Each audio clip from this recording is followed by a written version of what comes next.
Dimanche dernier, nous avons entendu l'invitation du Seigneur à prier avec insistance et avec foi.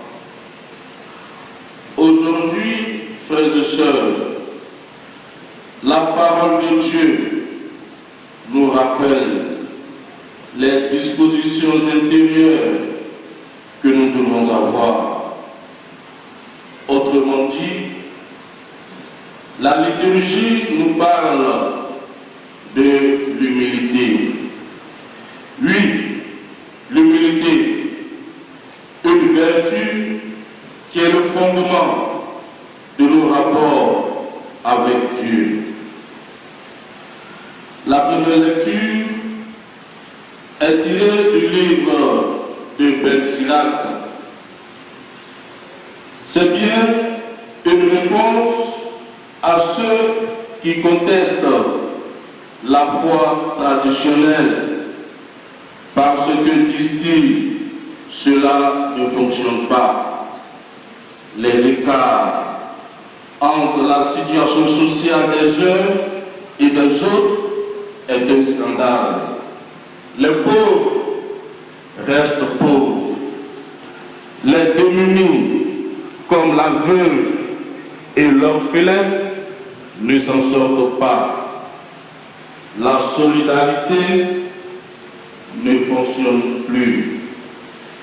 Oui, frères et sœurs, face à ce douloureux constat, une question se pose. Que fait Dieu? Pourquoi Dieu reste silencieux sur la supplication des hommes? À la suite des prophètes, Ben Sirac répond tout simplement que Dieu est bel et bien présent. Dieu entend le cri de tous ceux et celles qui s'adressent à lui. Dieu les délivre de leur angoisse et leur rend justice. D'ailleurs, le psaume 33, qu'ensemble nous avons répété avant la messe, nous dit précisément que Dieu n'est pas insensible aux souffrances du monde. C'est ce que nous remarquons dans la deuxième lecture avec l'apôtre Paul, qui se trouve lui aussi dans une situation de détresse. Paul est en prison. Il sait qu'il va être exécuté. Il se prépare donc à passer le relais à ceux qui vont le remplacer. Toute la vie de Paul a été un combat, mais il est resté fidèle jusqu'au bout. Il a rencontré des difficultés, des attaques, mais le Seigneur a toujours été à ses côtés. L'apôtre Paul, frères et sœurs, s'est totalement impliqué dans sa mission qui était d'annoncer l'évangile et le faire connaître aux nations païennes. Il attend maintenant la récompense promise aux serviteurs fidèles. Rencontrer le Seigneur et être avec lui dans son royaume. C'est là son espérance et sa force. Sa prière est entièrement tournée vers Dieu. C'est ainsi que Ben Sirac et Paul nous présentent la prière du pauvre qui attend tout de Dieu.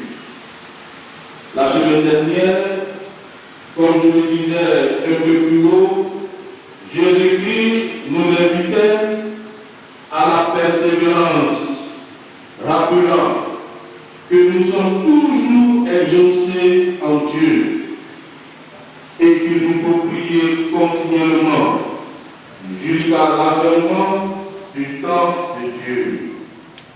Cette semaine, Jésus choisit de prendre une petite parabole décrivant une situation très contrastée.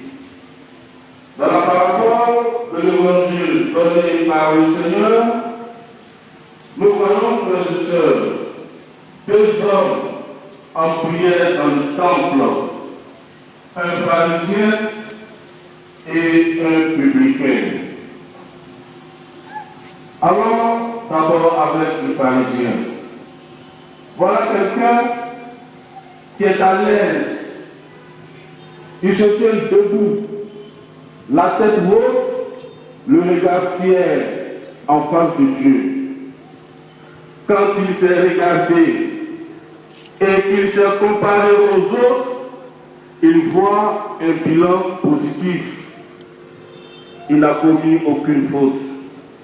Il jeûne, il fait le monde. Et qu'est-ce qu'il fait? Il dresse une liste de ses mérites et le catalogue de ses bonnes œuvres. Vous voyez, quand ce pharisien agit de la sorte, c'est penser que son jugement vient de lui-même et que son propre regard le justifie.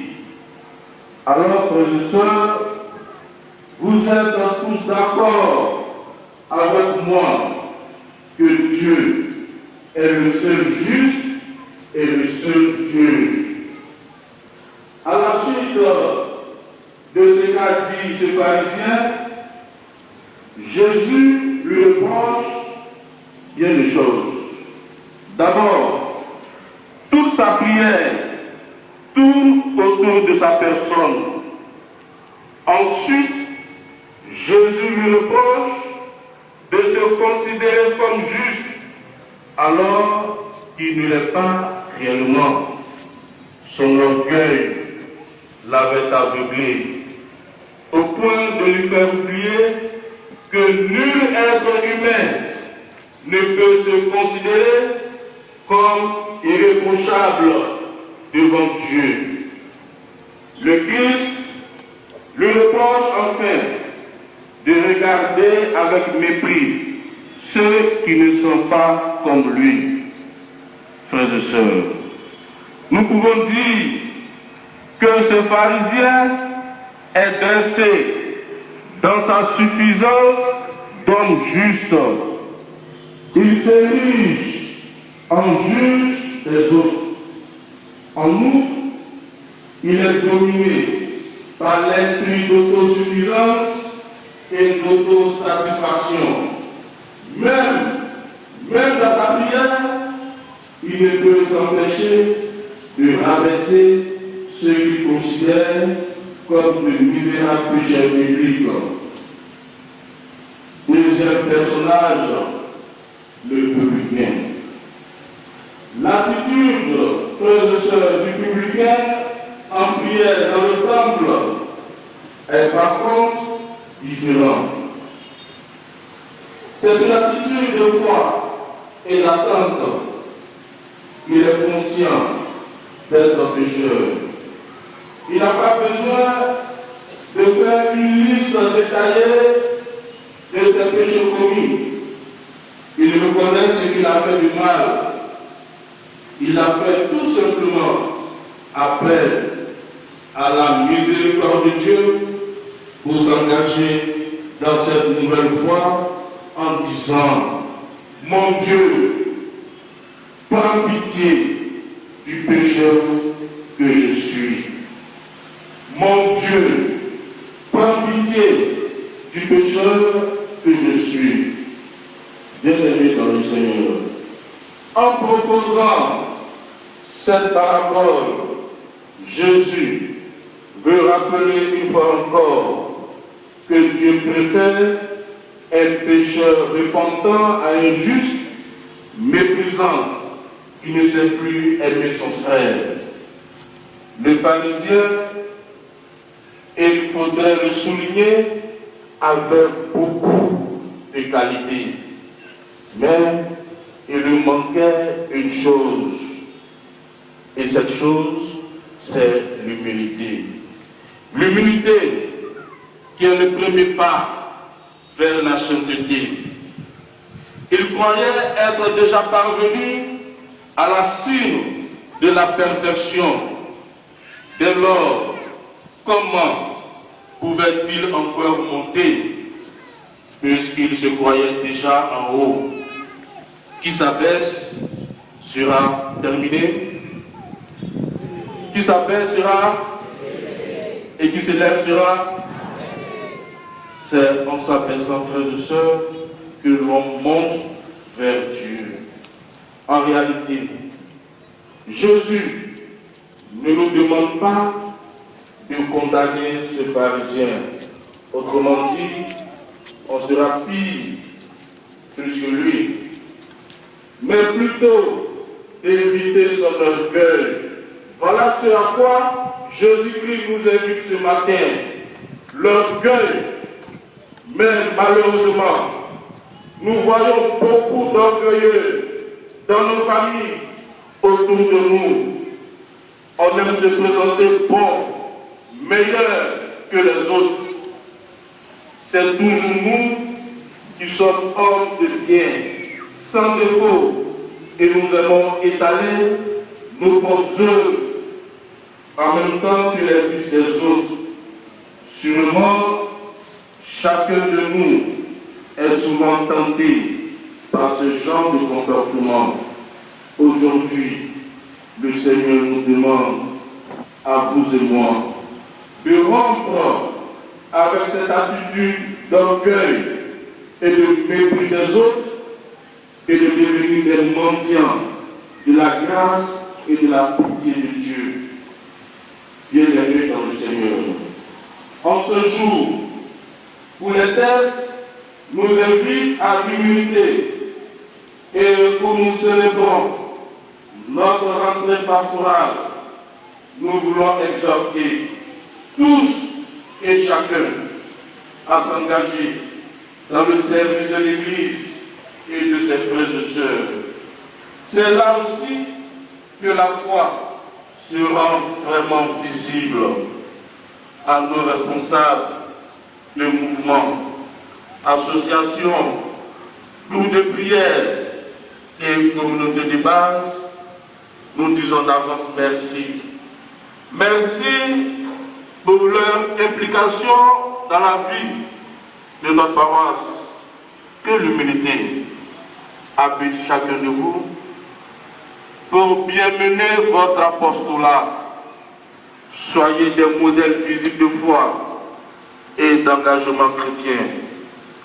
Que le Seigneur vous bénisse et vous fortifie dans vos activités.